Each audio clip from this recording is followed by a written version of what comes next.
Welcome to the weekly open mic. I've been gone for a couple weeks. I'm Aaron.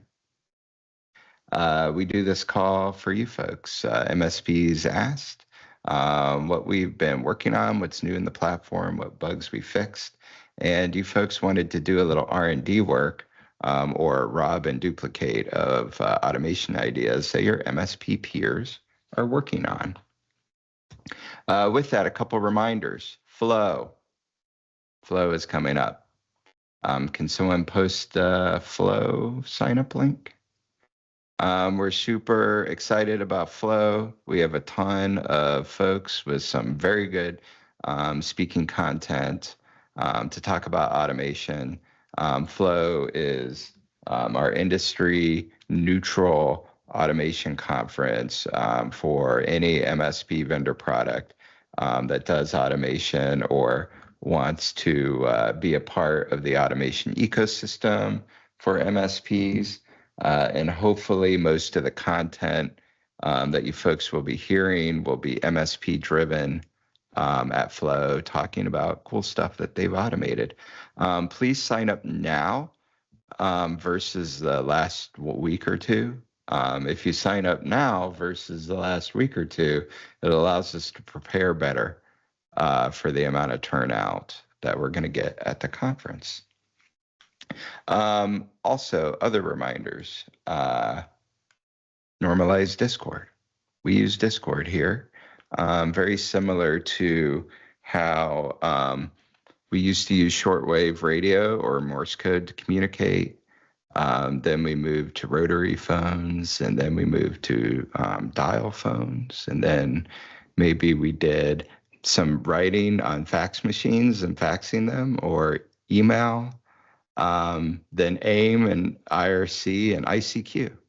But these days, the market's kind of rallied around Discord. That's what we use.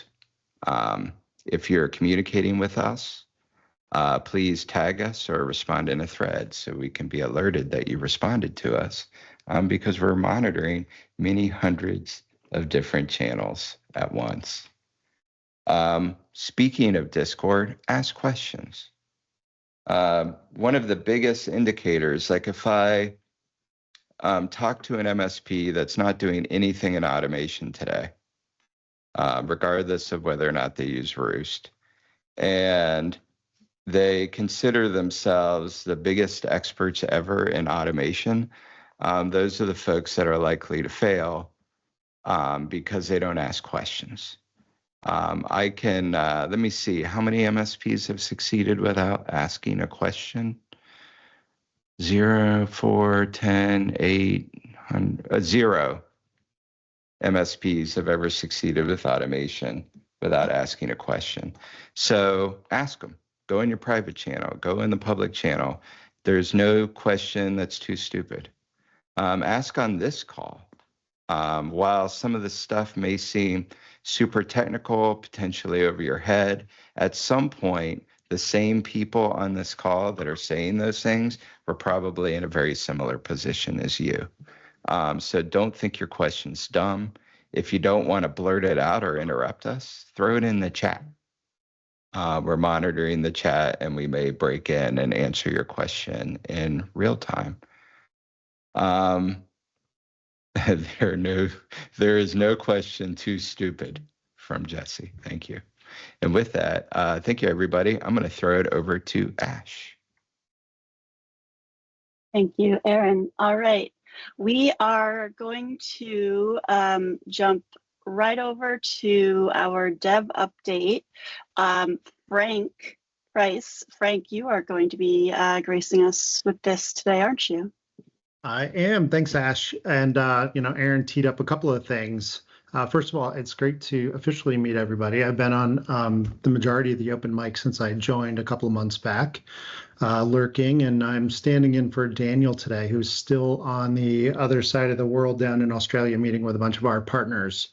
I also was in the Philippines with Aaron, and he didn't share his affinity for the motorcycle or two-wheel motorized scooters and sidecars that were there too, that were right in the mix on the offensive driving. So I think Aaron really was excited to see them weaving in and out.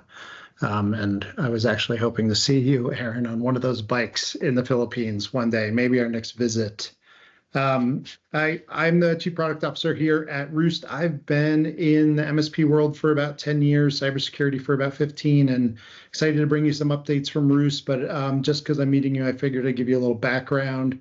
I just sent the link in the chat to what Daniel usually covers. I'm going to go a little bit beyond that, but some new value features we have coming out. First of all, Aaron talked about this a couple of weeks ago on Open Mic, but we are prioritizing and investing heavily in reliability and performance, continuing to improve the Roost platform. That's always top of mind.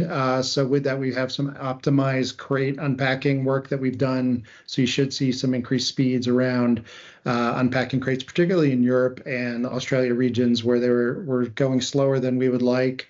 We also have some work done by Mr. Pizza, who's on the line with us today too, on RoboRewsty is now on Anthropic.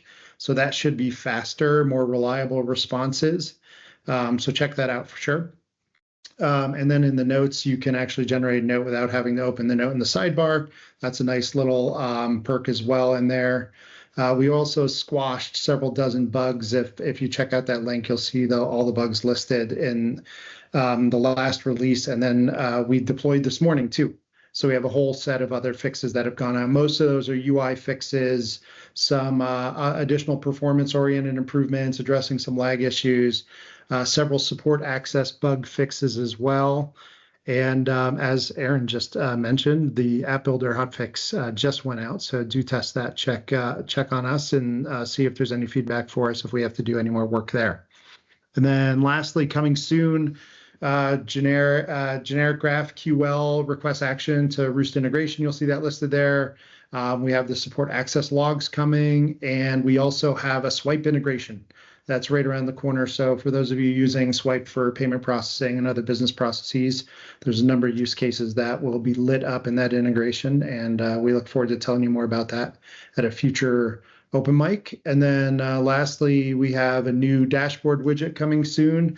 We're hoping to demo that for you in the next couple of weeks, but that you'll see some new design elements there with the success rates and total executions and tasks and time savings as well. That's going to be coming around the corner, but Ash, that's it for me unless there's any questions. Hey folks, for a couple of things, it is a Stripe integration, number one. And then number two, there were some app builder improvements that went out. That's why we were dealing with some HTML width container things. So please review the changes so you can see what new goodness went out with app builder. Thank you. And like people were saying in the chat, don't give away the secret identity. He's from a different Earth, guys. The reason why it's Swipe over there too. People were saying that you had a comic book name in the chat. All right, so now let's jump over to JP for our marketplace update.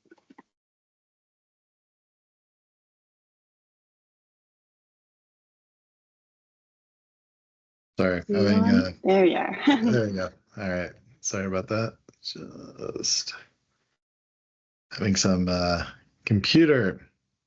having trouble using a computer. It's very tough. All right, so for marketplace updates, we released a new crate. I wanted to go over that real quick. It's the Microsoft 365 Subscription Renewal Alerts crate. Basically, what it does is it hits a graph endpoint that contains your subscriptions. It does an evaluation to see whether they're going to expire within a certain period. There's a configurable variable on the trigger. It runs off a cron trigger, and you can adjust the time period in which it'll check, and then it runs basically determines how it's going to alert you. For most folks, that's going to be through your PSA. I have an example execution here, very exciting.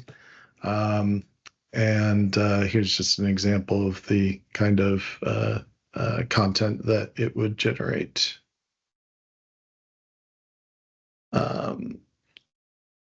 Nick, you have your hand up. Did you have a question? Or you just... Nope. Okay. I was overexcited with my reactions. Oh, okay. Yeah. I get it. Will this do for messages as well? Because I know you had a trigger for message subscriptions. Sorry to interrupt. I'll just wait and listen. Oh, no, it's what was your question? Yeah, for triggers. I know that you guys don't have message triggers yet from the subscription side. I was wondering if that was part of this or if that's on the roadmap still. I saw there was a canyon for it. Oh, okay. That's probably a dev question. Yeah, for Frank, do you happen to know that off the top of your head? No, could ask the question one more time. I'll capture it Yeah. and I'll get back to it if I don't have it. Yeah, and I'm so sorry to interrupt. That was not my intent. No, But no, the you guys have triggers for some of the subscriptions, and one you don't. You have like user group things like this, but you don't have message just yet. And I know there was a canny for it, and we're working on it. And this workflow is amazing because it definitely helps us kind of manually do it. But I was just wondering if you had the trigger for it on the roadmap. Yeah, I'll check with the team and circle back with you guys either in Discord or on the next open mic. Good question, Nick. You rock. Thank you for interrupting. All right. So that's that crate. So it's live in the marketplace now. You can go download it, check it out. It's developed by our very own Mr. Hunt. He's got his webcam on. You can all look at him, make him feel uncomfortable. All right. We have a number of bug fixes and chores, various changes to existing workflows. If you're interested in the stuff that we created or updated, you can see it there. Some good changes also coming soon. Got a couple I think are pretty neat things in development at the moment. We have a deactivate inactive M365 accounts workflow, which is done, but I held up because I have some nitpicks on it that I'm going to address next week. So hopefully we'll get you out to you next week. We have basically a report generation for orphaned RMM agents that haven't checked in for a particular period of time. It gives you a report through a ticket in your PSA, and also have a report on disparities between your RMM platform and its two AV portals. We're looking at WebRoot and SentinelOne are the ones that we're looking on creating that for. So hopefully a lot of good potential there for addressing some inconsistencies between the two, because ideally they're the same lists. That's it for Marketplace today. Thank you, JP. All right, so now we are going to jump over to Brandon for our education. Hey everyone, happy Friday. Let me go ahead and share my screen here.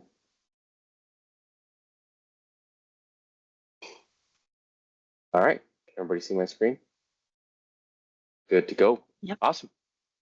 All right, we've got a few updates from the training side today. First off, we have to do the game tip of the week. And my game tip of the week, I don't know, man. I'm really excited about Xenoblade Chronicles X coming out for the Switch. Suikoden 1 and 2, or Suikoden, however you say that. Let me know in the chat how you're supposed to say that. Suikoden 1 and 2 just came out, which is amazing. If you know anything about those games, getting them is extremely expensive. So go buy them physical because you can, and just hold on to those guys, and then wait for Xenoblade Chronicles X to come out, because you probably missed it if you didn't have a Wii U. And I've probably said these things before, but I'm really excited about them, so that's where I'm going to start. Next, and more importantly, shout outs to Dawn, Elmira, Francis, Tristan, Jamie, Tim, Casey, Kurt, and Brian for passing the foundation certification. And of course, we have Anthony and Jesse from Roost as well. You guys will get your prestigious certified rooster badge in Discord, and you will get access to one of our not so super secret Discord channels. And shout outs to Kyle, Ryan, Ben, Andrew, and Carl for passing the Clean Automation certification as well. For those of you who may be new on this call, we highly recommend you check these out, especially Clean Automation once you've finished Foundations. If you're under the impression that Foundations is all you need, it's definitely a good start, but we've heard time and time again from customers that Clean Automation is essential and super helpful. So go check those out, get certified, and we will be excited to announce some big upcoming changes here shortly on how we're going to deliver these courses. So keep an eye out for that. We also have a new training schedule live on calendly.com/clucku. So we are now offering Automation Basics live with the legendary Eddie Chow. Roost Foundations is going to be offered weekly, and Clean Automations is now going to be a boot camp that we have once a month.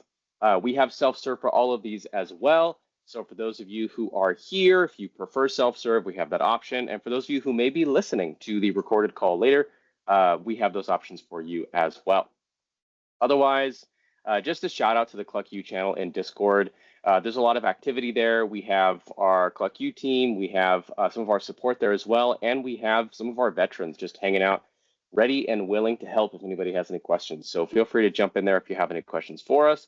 And if you want live time to ask questions as you're going through, we also have office hours, again, with the legendary Eddie Chow. So I would check that out as well.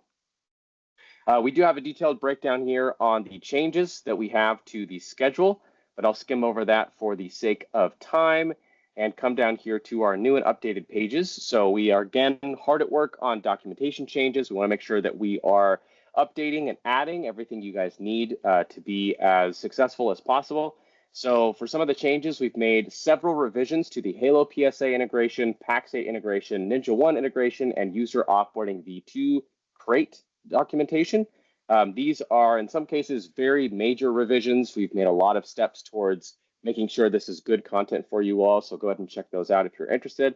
We've also reformatted the View Roost integration org variables crate doc, and we've done revisions to the Hoodoo integration doc as well. We've added the Boolean logic and Roost workflows, and we've added an app builder getting started section that's been reformatted and condensed into a single page. So we have a lot of work coming up to make sure that we're condensing this, we're enhancing the search, and we are adding new content for you guys. And that is it from me. Back to you, Ash. Thank you very much, Brandon. Okay, so before we jump over into our main content for the customer demos, we are going to pass it over to George, who is going to give a little community reminder announcement. Thanks, Ash. Just super quick from me, guys. First of all, thanks to everyone who has already signed up to record a short community creations video with me.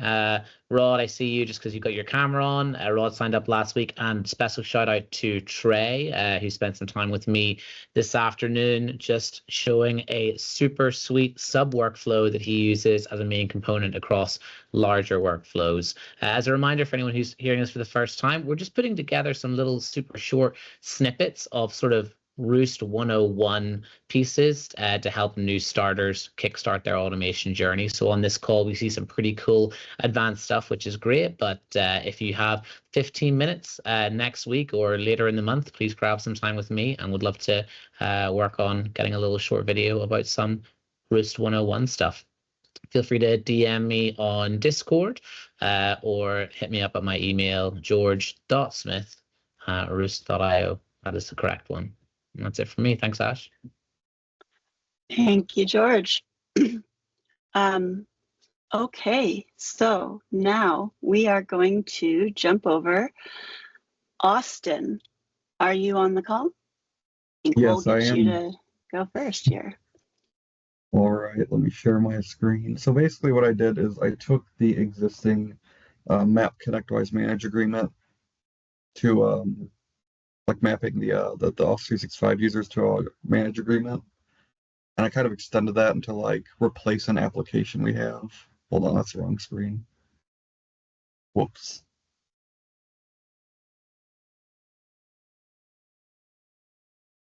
That's better.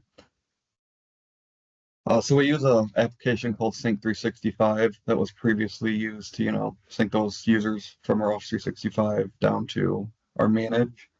But we've, had a few issues with it, and it costs, so much per month, and we decided let's try and just replace that internally. So to get started, I'm using, for the most part, the existing crate as the basis. This is a form. If you use it, you've probably seen it before. You're just choosing to add or modify or remove an existing mapping. I think I changed this around from the default.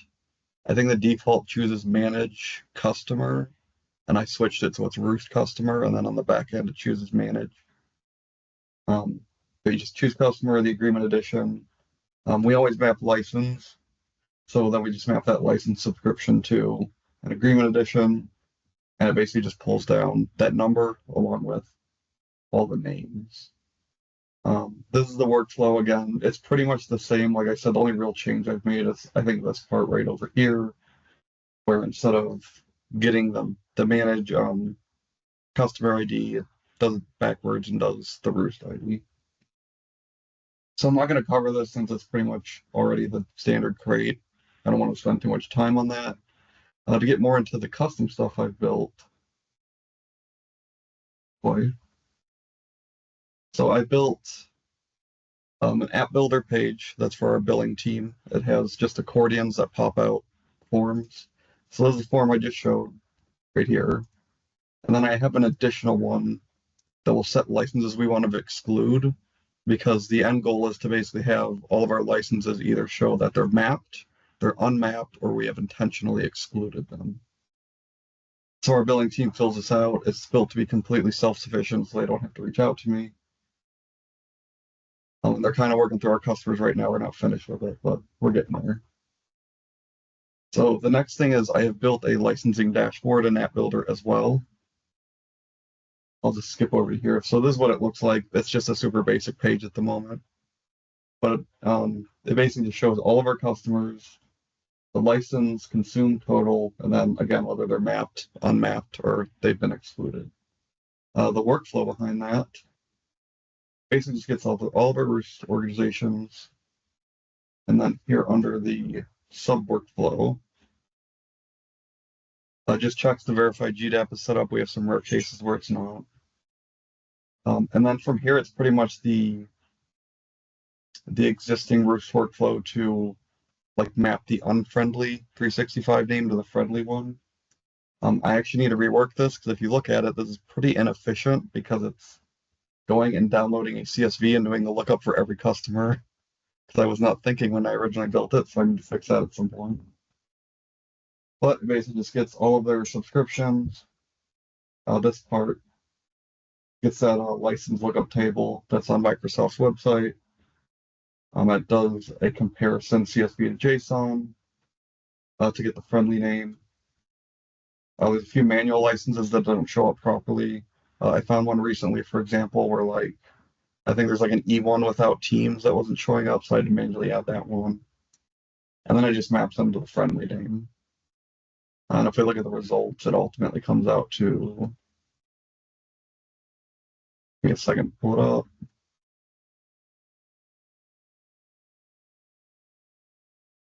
Something like this, which is how we see it shows on our table. And then, yeah, we pretty much just go back to our licensing table at that point, and that's all it's doing. It's just taking that output that you saw and mapping it into this table. And then it just makes it super easy for our billing team to basically from beginning to end, make all the mappings, exclude anything they don't want, and then they have a table that reminds them of how everything is set up. And at this point, probably in the next few months, we're going to completely replace Sync 365, and that's one less product we have to pay for. That's pretty much the gist of it. I guess I'll open it to any questions or comments. There were some comments. Does anybody want to jump in? I'm excited seeing you using App Platform or App Builder to do this. That's pretty cool. Yeah, and we actually have a separate project to kind of completely rebuild this website. It's our intranet. it kind of laid dormant for a while, and I have a new team member, Mason, who's helping me kind of tackle this and like rebuild it and make it something people really want to use. But that's a separate project from this. Austin, what's your background? Like, what were you doing before you messed with Roost? So I was a centralized services engineer. So it was really just internal app support. Before that, I did your average help desk support. I'm not a programmer. In fact, I failed programming in college. I was abysmal at it. It made no sense to me, and I hated it, and I never wanted to do it. But then I found Roost, and like something just started to click. Maybe it's the fact that it's like part GUI, part code that helps me like make sense of it. But yeah, I was never really a programmer. The most I ever did was, some short PowerShell scripts. So, It's not just you, though. It's also your leadership at your MSP. I mean, how did they even run into you being the person that was going to use Roost? And how did your leadership say, hey, look, we're going to give you time to mess with this? yeah, pretty early on, it became something that I put a significant amount of time into, and at this point, it's essentially a full-time job. One of our coworkers basically ran across it, was like, hey, this is super cool. It'd be awesome if we reviewed this and gave it a try. And so my leadership approached me and was like, hey, you've been kind of doing the same thing for a long time. Backups were like my main thing. And they're like, we want to give you something a little different. We think it'll give you a good challenge. And I did have, a background doing some PowerShell scripting. So I said, why don't you give it a shot and see what you can do with it? And yeah, I've gone from having no clue how the platform works to, for the most part, just I can do most things myself at this point. I ask for help from time to time, of course, but yeah, I don't know. It's become like my thing now. It's kind of like my love of what I want to do in this industry. So it's been a great journey. Kelvin asks in the chat, he was curious how you even ran across Roost. And was it you that ran across Roost, or was it someone else in the MSP that ran across it? That's my coworker, Chuck. I think he's in a lot more communities.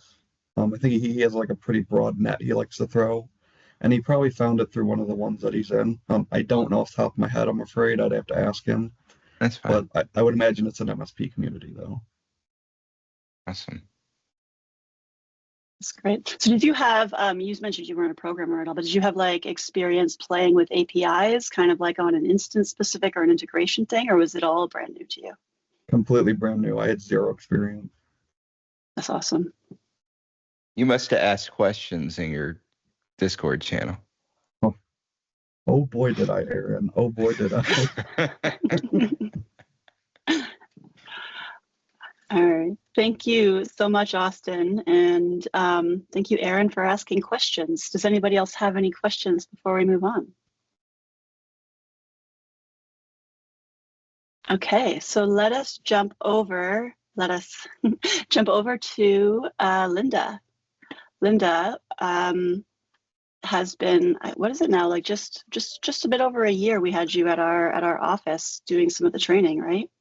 Year and a half? Yeah, I wasn't sure if you'd remember that. Of course. We've been using Roost for about a year and a half, I guess, and this is my first show and tell, so I picked a really easy one. It's not going to be anywhere near as complicated as Austin's.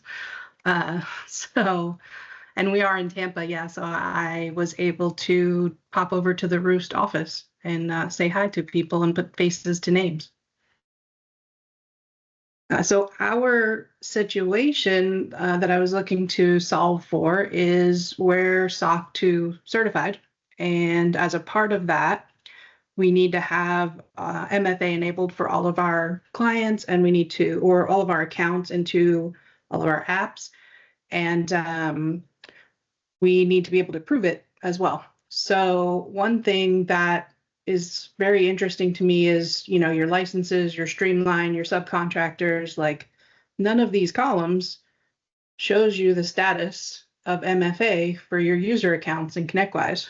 So I would spend an hour to 2 hours, depending on how many users we have in our environment, going through every user's account and going down to where MFA is set up to verify that they're either on an email MFA, which we don't prefer, but we'll take it, or Google Authenticator, and then they're in an MFA app. And so what I did with Roost was probably the hardest part of this was just figuring out the API documentation, just because I had never used an API before, heard the term, didn't know anything about it before getting involved with Roost, and then tracking down the members piece in here and figuring out what all of this fun stuff is. So I was able to figure out that there are license classes, and I didn't care so much about the API members except the others here. So I set it up to pull a list of members that are active and that are not API members. And then I did some data aliases to figure out, because there's different levels in here, right? So you can have it be that no MFA is set on the account. You can have it be Auth Anvil, which we don't use, so that's not in my coded. You can have it be Google Authenticator, but this might say activate, meaning we set up their account, we told them to enable MFA, and they never did. Or you could have it be the email MFA. So I went through and I just looped through all the members that it returned on my list and listed out which members don't have MFA defined at all, which have it defined but not enabled, which are email enabled, and which have it defined and enabled. And then I just made add a ticket note, and I just run it once a month. Made a nice little test ticket for us here.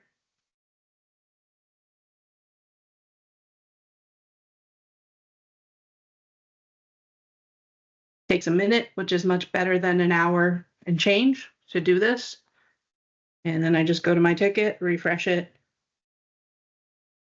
and it lists for me. So this is something I can give to my CTO, to our SOC team, and it lists for me any users that don't have MFA enabled, that have it but don't have the OTP part configured, that are on email MFA, and that have Google Authenticator and the OTP part is enabled. And that is all she wrote. That is awesome, Linda. Getting a lot of celebrations, a few people raising the roof. You said the hardest part was figuring out the ConnectWise API. Once you got the payload done, the rest of it was just connecting the way that you're traversing the objects, right? Yeah, so I figured out easily that I could, members was what I wanted to hit. And then I got this list here, and then I had to dig through the API to figure out what the difference was with all the license classes, and then figure out the OTP code. And I knew that I had access to the developer network, but understanding all of this fun took me a minute. But this wasn't the first workflow that I built. So overall build time was an hour and change, maybe. It was really quick testing it, building it, and now I don't have to waste time every month running through and manually checking all of those, which is awesome because I like my time. Yes, that's awesome. I love the kind of like the Cluck University use case championship here, where it's like, like you guys put a lot of energy and intentionality into going through that training, figuring out how the product works, and then you abstracted your struggles and onto the things that you could learn, and then using the tool was easier for you. It is. It's something that everybody's use cases are going to be different.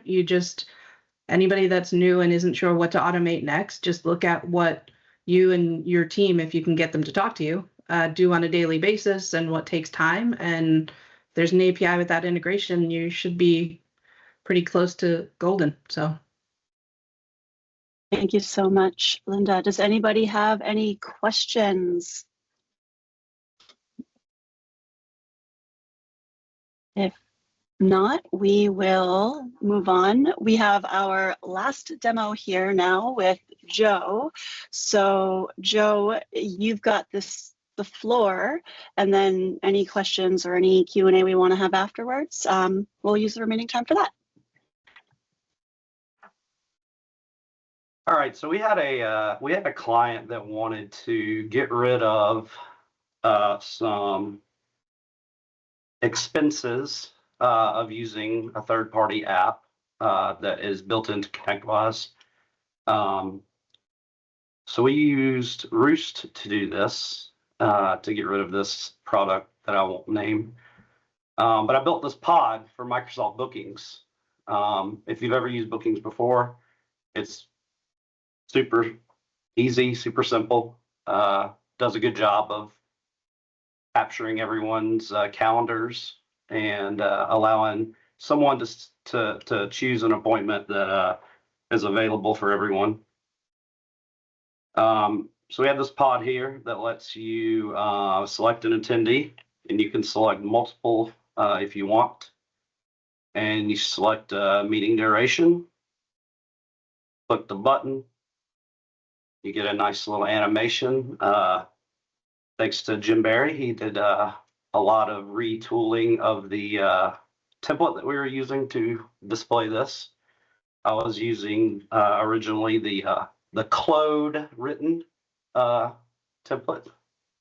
No, the Claude written template. But once you get your booking request, a note's posted to the ticket that the contact up here will receive, where they can schedule their session. Click the link, and we have the ticket number. Support session allows them to pick their time or whatnot. On the back end, the pod is rendered first. We just have this one action that lists all members, and then return the template in the response body, which is a bunch of HTML and JavaScript here. And then once the book link or the book a meeting button is pressed, it fires off this workflow, which actually creates the create a service in Bookings, which allows you to have multiple people in the meeting. And then the last action is the updating the ticket note with the link that's created. And then finally, a delete service here, which is triggered by once the ticket's closed, it goes and finds the match, if there is one, for the booking and deletes. So the service that's created, I'll refresh this since I created a new one. It's right here. It has the ticket, it has the link, it has who was selected to be a part of the meeting. And that's pretty much it.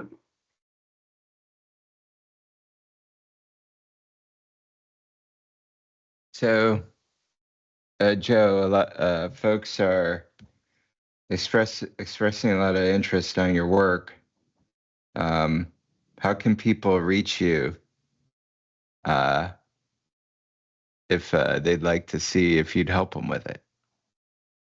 I'm on Discord and Teams, or you can send me an email, jwood@ravenautomation.com.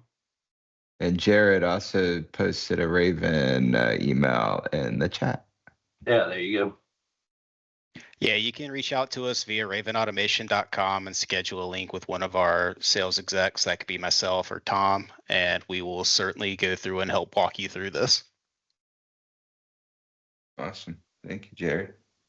A couple of things that Joe left out on this particular item. It also supports the ability for the users to go back and reschedule the appointment or cancel the appointment as well. I tested that the other day to see if Joe picked those things up, and he didn't disappoint. He had that covered too.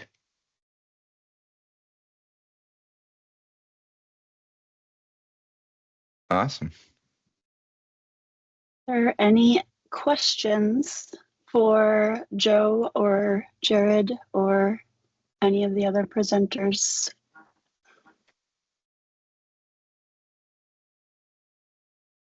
Lots of people like the bookings API. Yeah. Someone asked, does it schedule the tech in the ticket? Not yet. Version 2 coming soon. Oh, nice. And they just made they just released within like the last couple of days where you can add external emails to the service, but that doesn't appear to be available via API yet.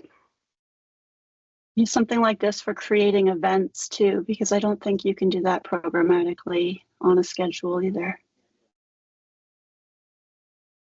By configuring it.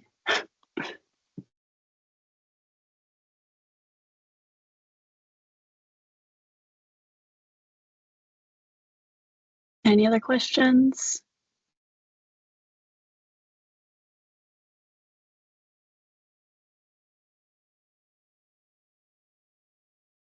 Calvin, you were asked, what's the deal with approvals not letting you notify externally if someone approves something?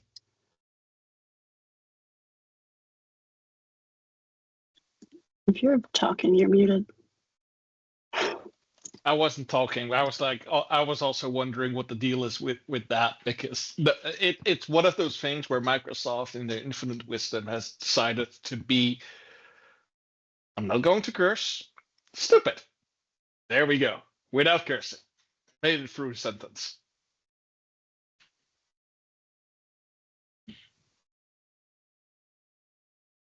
The stupid thing is that the Graph API allows you to create, edit, update approvals. You can do everything with them. It's just no notifications, they're nothing about notifications, and also nothing about when a approval has been published, or all these kind of things are. Yeah, it's annoying.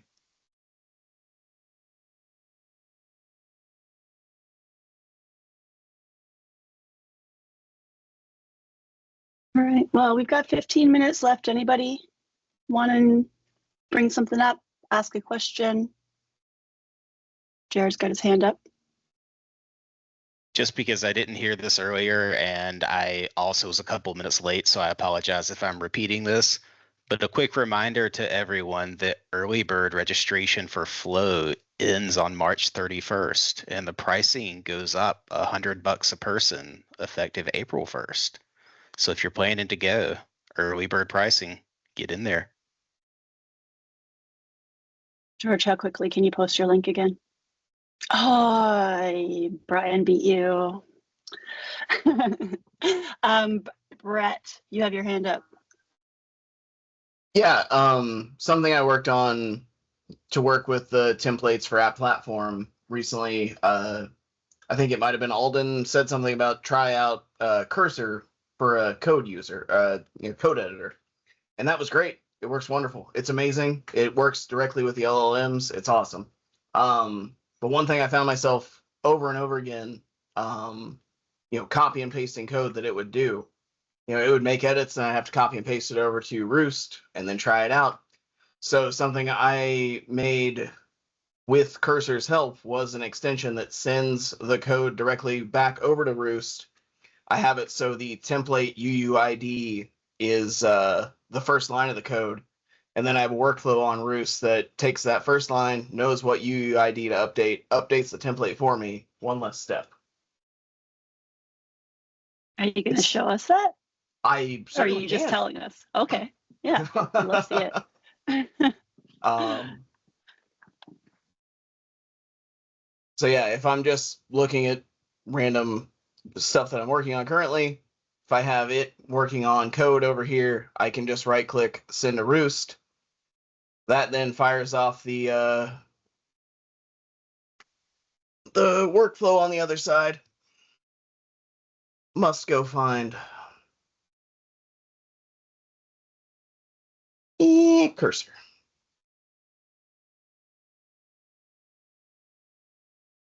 So on Cursor's side of the house, it received that. Gets the template ID, and I found that I had to encode it base 64 because if I try to load the template, then it sees CTX variables I might have inside of the template. So base 64, it decode the pages before they load. But yeah, takes the UUID and updates it as I'm working in Cursor. I found this to be super helpful. That is awesome. So your template's sitting in base 64? Yep, always. And then they just decode when I'm having them update. So what I'm working on there is our version of the client portal, but every step knows to encode and decode, which doesn't seem to take any time at all to actually have happen. So That's really cool. We should talk more later. I've been doing stuff where I've been triggering a bunch of stuff to send to Roost and receive from Roost webhooks into different stuff, and I'd love to see how you were doing that because that's so cool. Jim Barry, question. Yeah, so Brett, within Cursor, you have this thing that sends it to Roost. I missed maybe some part of that, maybe the Teams blipped out. So it actually takes your code and encodes it and pops it into the right spot template or whatever? Yep. The Cursor extension that I worked on actually does the encoding, sends it over to Roost. Roost gets the template ID, and the encoded text makes that the template. And then when my app platform pages load, they load with the decode base 64. Nice. I wonder if you could build a bundle, like a workflow bundle, and then say send it to Roost, and it just auto creates the workflow for you. I've thought about having it because I've been working on this page over and over again. It's something that a lot of my time is spent on, and I've thought about adding a piece that would be the second line would be run this workflow at the same time, because as I'm testing things, I want it to load the page, but I just haven't done it yet. Just like have a shell that like pulls in all the variables. That'd be so fun. Anyway, that's just something I've been working on. Thank you. That's awesome. That is so cool. For those who are unfamiliar with Cursor, it is basically an IDE like VS Code, but like has like AI overlay. So a lot of developers are using it to make their lives easier, but it's also makes the development process a little bit more accessible for people who are adjacent, but not quite full developers themselves.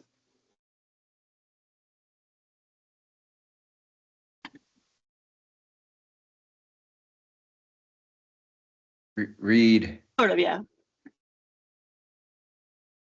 Hey, yeah, I was just going to say that we used a simple Roost workflow to integrate Cloud Radial with Roost.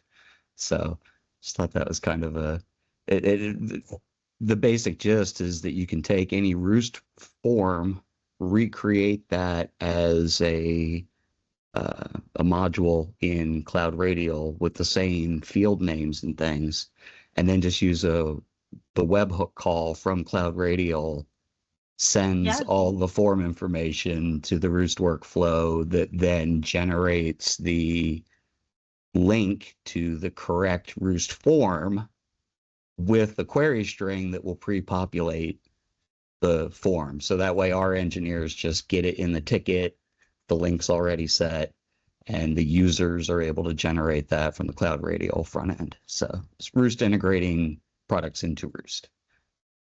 Yes, that is so cool. I think that I showed something like that where you can just pull any sort of form, like type form anywhere. It's the same functionality. If you have a webhook coming in, you can grab the data and treat it like a form.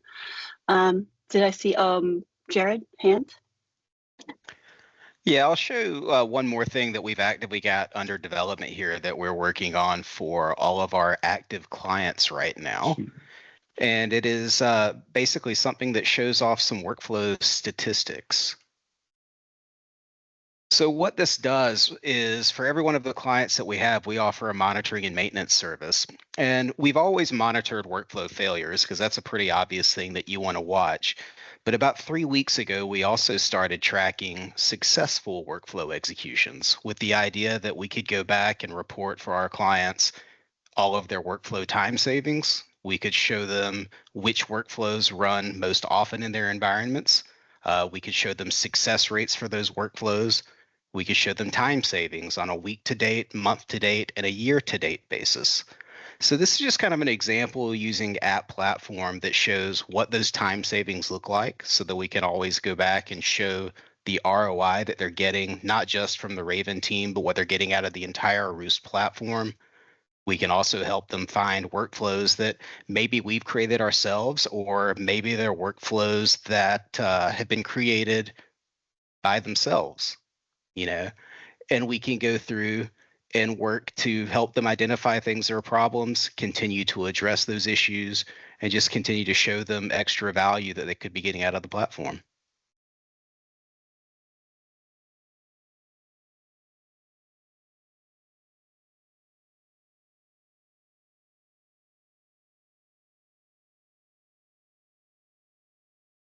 Anybody have any questions remaining? We've got about 7 minutes left here. They could be for Jared, they could be for anyone else.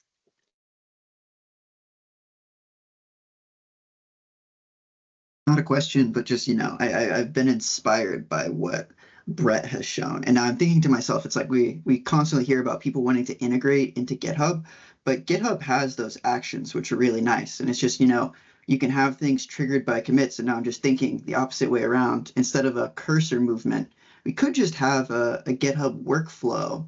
It's got some secrets that pushes over the data to Roost. You have a Roost workflow that takes in the particular commit. And, instead of having like an integration in Roost, you just have your workflow actions push over your commits into templates. Kind of a different way of thinking about it, which might serve the same purpose where, you have your version control and you have it automatically pushing into your templates in Roost.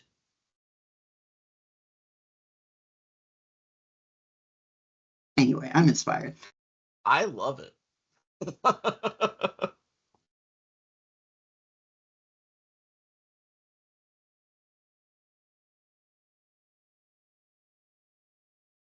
Oh yeah, there was that additional Reddit thread after we talked about that P1 licensing thing. I actually checked. I'm one of the Reddit mods, and last week we had a session here about the P1 license thing. Of course, curiosity got the best of me, so I asked the person that made this post. He's actually a Roost user. He came forward because he saw us talking about it, felt like it was time to come forward about it. And it's, of course, a pretty terrible experience.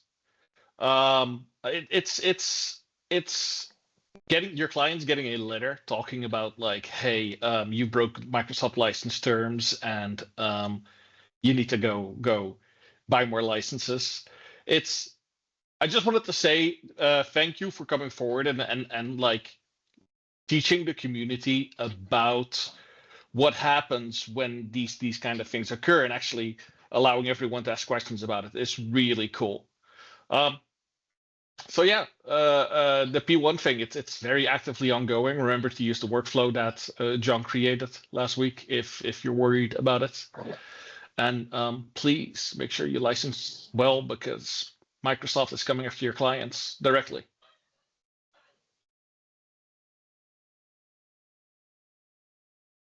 Hey, Kelvin, one of our customers pushed back and basically, we really only have 2 customers that are really sort of affected. The other ones have like 1 off or 3 off. It's nothing big.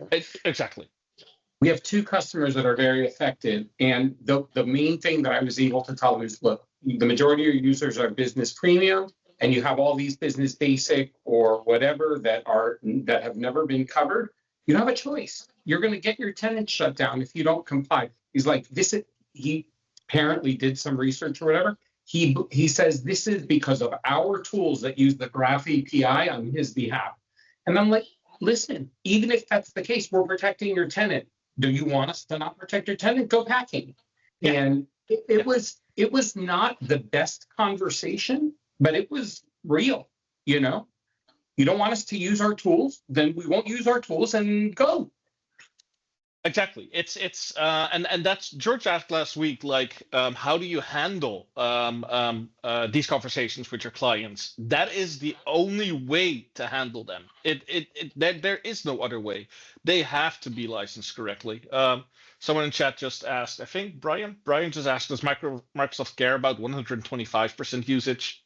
It's hard to say what they care about and what they don't care about. Right now, they're going after blatant offenders. One license bought, 40 users covered, that kind of stuff. I think I'm saying I think because I asked, but they don't want to give exact details, of course, on how they're doing this. I believe they're going around offenders that are like have 1,000% overage, these kind of things, like very noticeable differences. You saw in the thread I just posted, the guy says, hey, I have 80 tenants, none above 250 users. So it's not that they're going after really big users, but I think they're going after the ones where you're noticing, like, hey, the difference between the two is too big. Also remember that for guest users, you're covered in a 1-to-10 ratio, guest users and service accounts. So that means you only need one license for every 10 service accounts or 10 guest users. That's also processed in the workflow that we posted. Hey, everybody. 1 minute left. Great conversations today. Really good demos. As I typically say, thank you for doing the demos. It's stressful. If you're not used to presenting to 150 plus people, it's nerve-wracking. So thank you for doing the presentations, putting yourself out there, showing off what you've built. Tell your friends and family to show off what they built too. And we'll see you again next week on Friday and talk more about workflows. Have a good weekend, everybody. Meow. Thank you. Meow. Meow.